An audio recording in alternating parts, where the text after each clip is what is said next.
Donc Laurent Valli, bonsoir. Bonsoir, Merci de nous recevoir à la Louber. pas de problème. Donc aujourd'hui on va faire un zoom sur la Louber.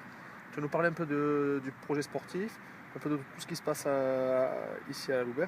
Donc tu es le représentant des entraîneurs. Tu entraînes avec Serge Boutor, Oui, tout à fait. l'équipe 1. Oui.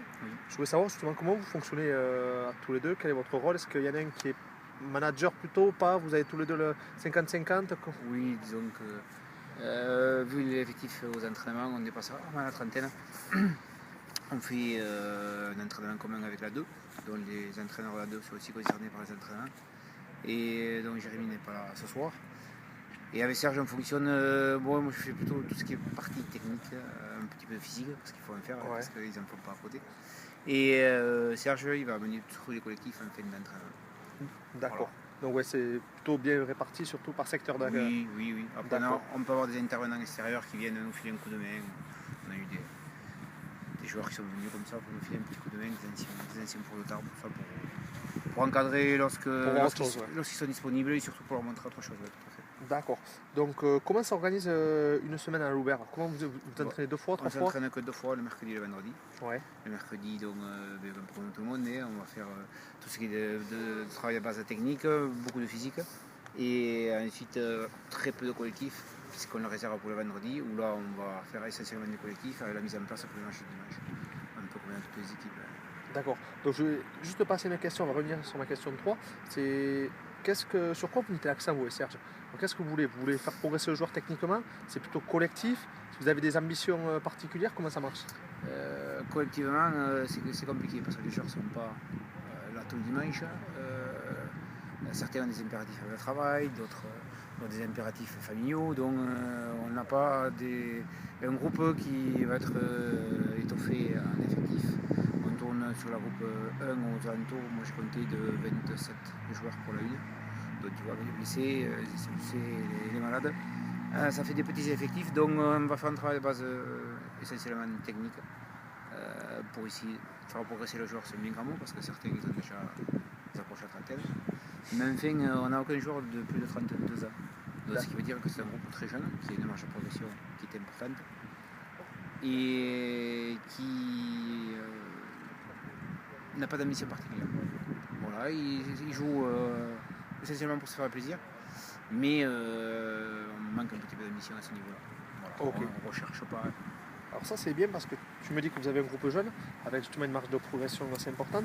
Quels sont vos objectifs à vous sur du court terme et moyen terme? Ah oui, sur le court terme, comme tout le monde, c'est la qualification. Ouais. Terme, sachant que sur la troisième série, il n'y a que 3 qualifiés. Et qu'il n'y en a qu'un qui fait le championnat de France, c'est-à-dire le champion Armand Legon. Ça, depuis que je suis arrivé, depuis 2 ans, c'est pareil. Donc, même si on est en série, pour sortir en championnat de France, c'est presque plus compliqué qu'en fédéral où il va y avoir plus de nombre de qualifiés. Là, on se retrouve avec un qualifié pour le championnat de France, ce qui est pour le club l'objectif, ce qui est pour les joueurs aussi la mission de faire des phases finales de championnat de France. Mais pour ça, ça passe par une seule chose, c'est être champion Armand Legon. Voilà. Donc sorti dans un premier temps dans les premiers, le second et le troisième vont faire les demi. Le premier est directement qualifié pour la finale. D'accord.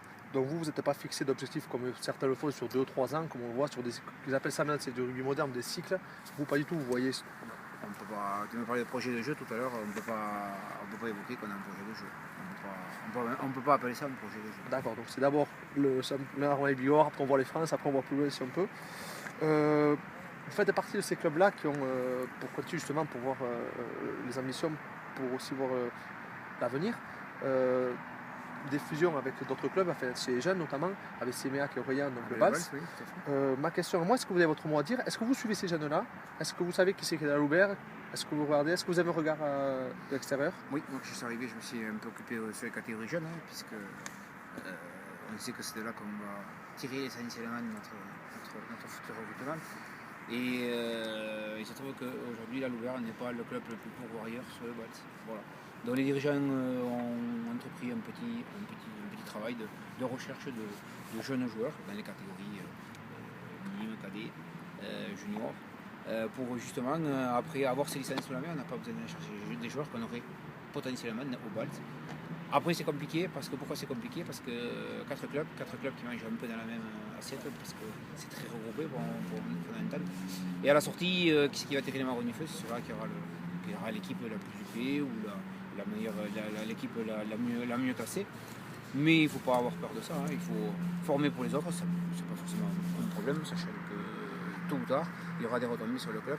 Mais là, effectivement, sur la Loubière, il y a un travail à faire au niveau des jeunes, ne serait-ce que quantitativement. D'ailleurs, est-ce que vous avez quelques retombées quand même?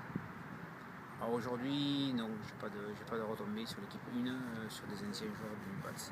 Ici, il y a quand même Nico Castel qui est là. Enfin, c'est des gosses qui sont repartis, qui sont partis Oui, voir ailleurs un peu, qui sont revenus. Voilà, tout à fait. Caso, les frères Castel. Moi, je les ai vus venir, les Castel, tout ça. Donc, ils ont attaqué au BALS. Ouais. C'est les gens de la Loubière qui ont attaqué au BALS, qui ont été voir un petit peu au-dessus comment ça s'est passé dans la manière, qui sont revenus au club. Mais on ne peut pas dire que c'est. Actuellement, il y a des nouveaux joueurs, parce que même sans les vieillir, c'est pas des nouveaux joueurs, c'est des joueurs qui sont anciens au club, qui sont âgés mais qui sont anciens au club. Mais on n'a pas des joueurs autour de la vingtaine qui ont fini leur cycle junior, qui montent en senior, qui viennent alimenter, et tout ça essentiellement parce que la Loubière n'a pas beaucoup de licenciés dans ces catégories cadets et juniors au BALS. D'accord. Laurent, si je te laisse un dernier mot pour la fin, est-ce que tu as un message à faire passer pour la Loubière, pour promouvoir, ou un truc à la Fédé, tu as quelque chose à dire? Non, pour la Fédé, c'est toujours pareil, c'est que c'est un éternel problème de calendrier, hein, parce que on a une équipe 2. Lorsqu'on a une équipe 2 qui sur un cycle de 6 semaines ne joue qu'un match, c'est impossible à gérer. C'est-à-dire, ils sont là parce qu'ils veulent prendre du plaisir, mais ils ne prennent pas du plaisir en faisant qu'un match tous les 6 semaines.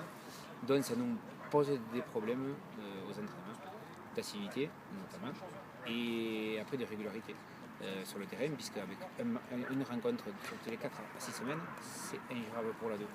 Pour la 1, c'est des calendriers qui tournent aux 3 week-ends, un week-end de repos, et après c'est un petit peu morcelé. Bon, voilà, moi je suis content que l'année prochaine ils regroupent la 2e, la 3e et la 4e série. Parce qu'au moins ça va alimenter un nombre suffisant de clubs pour avoir un calendrier qui est beaucoup plus suivi. Je remercie le comité d'avoir fait la 2e, la 3e et la 4e série regroupées. Et je les incite, mais ça va se faire peut-être automatiquement, à essayer aussi de faire le forcing pour ne pas laisser des clubs sans équipe 2. D'accord. Bon, le message est passé. Merci Laurent de nous avoir reçus, de nous avoir accordé quelques minutes. Bien, merci à vous. Bonne continuation et à très bientôt. Bonne soirée. Merci. Salut.